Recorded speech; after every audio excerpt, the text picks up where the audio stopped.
आप सभी को हमारा नमस्कार। अगर आप उन इंसानों में हैं जिन्हें लगता है कि पैसों के बगैर जिंदगी बिल्कुल बेकार है, तो अपनी जिंदगी के 10 मिनट हमें जरूर दीजिएगा और सुनने और समझने की कोशिश करें जो हम आपसे कहना चाह रहे हैं। एपिसोड 7 पर आप सभी का स्वागत है। प्रथम अध्याय, अर्जुन विषाद योग। जीवन में हमें इतना मिल गया, इतना और इतना मिल जाए, फिर ऐसा जीवन भर मिलता ही रहे।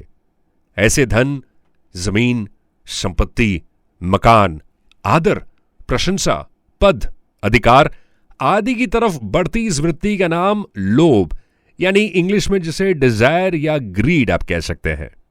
अब इसी लोभ के कारण दुर्योधन की विवेक शक्ति जो है वो कंप्लीटली लुप्त हो गई है, जिससे वो ये बिल्कुल विचार ही नहीं कर पा रहे जिस राज्य के लिए हम इतना बड़ा पाप कर रहे हैं, अपने ही परिवार का नाश करने जा रहे हैं, वो राज्य हमारे साथ कितना दिन रहेगा और हम उसके साथ कितने दिन रहेंगे।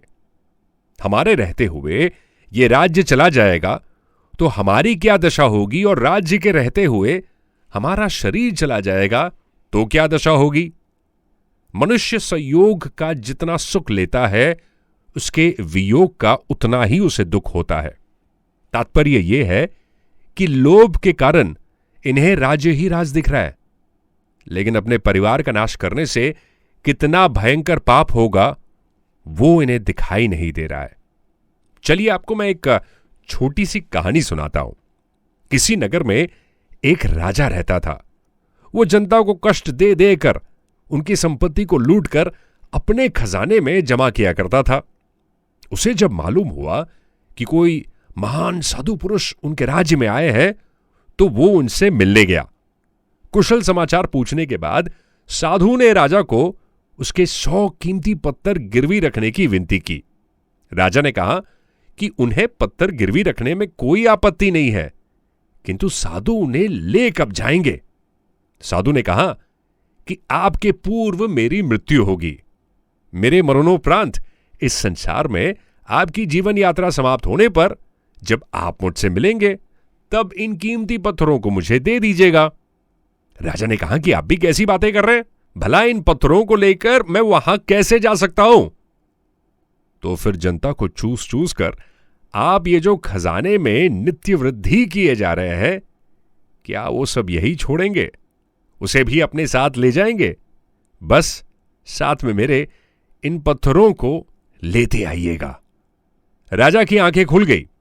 उसने साधु के चरण में गिरकर उनसे क्षमा मांगी और प्रजा को कष्ट न देने का वचन दिया। आज इंसान पैसे, पद, लालच, लोभ, मोह आदि में पड़कर अपने आने वाले भविष्य को निश्चित तौर पर विनाश की ओर लेकर जा रहा है, जबकि वो जानता है कि अंतिम समय में कुछ भी साथ नहीं जाएगा। दोस्तों, जहां लड़ाई होती है वहां समय, संपत्ति, शक्ति का नाश हो जाता है। तरह तरह की चिंताएं और आपत्तियां आ जाती है। हाल ही के दिन आप सब रूस और यूक्रेन के बीच हो रही इस लड़ाई में ये सब देख रहे हैं।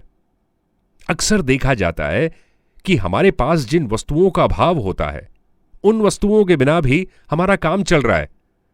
हम अच्छी तरह से जी रहे हैं, परंतु जब ये वस्तुएं हमें मिलने के बाद हमसे कहीं खो जाती है, तब उनके अभाव का बड़ा दुख होता है।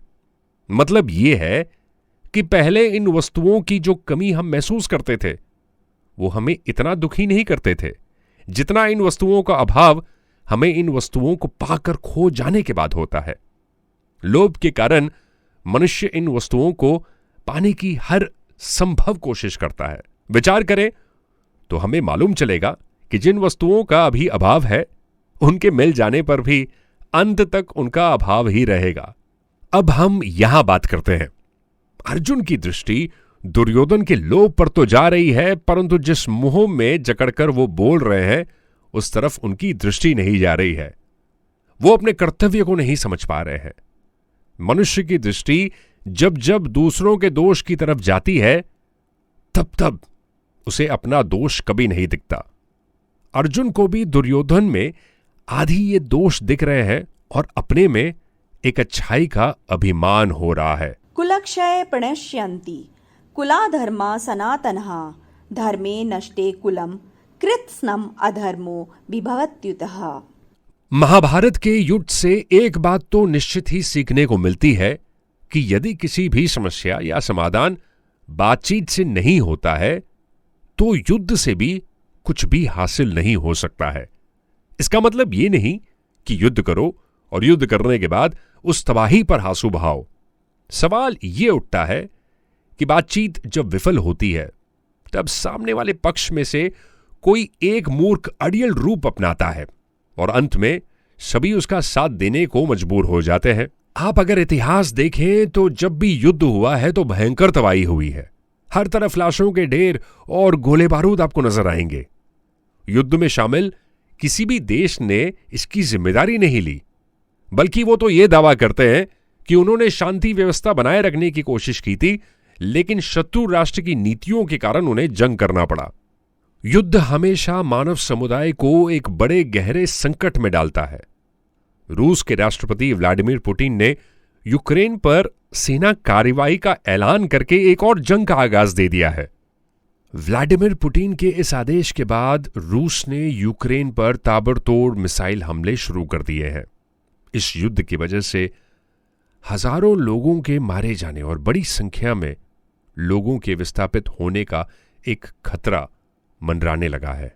हम ऊपर वाले से यही प्रार्थना करते हैं कि इस वक्त जो भी हमें सुन रहा है दुनिया के किसी भी कोने से, बस ये समझ लीजिए युद्ध किसी भी समस्या का समाधान नहीं हो सकता। आज का ये एपिसोड कैसा लगा हमें जरूर बताइएगा। लाइक कीजिएगा, सब्सक्राइब कीजिएगा और कमेंट जरूर कीजिएगा इस एपिसोड पर। धन्यवाद।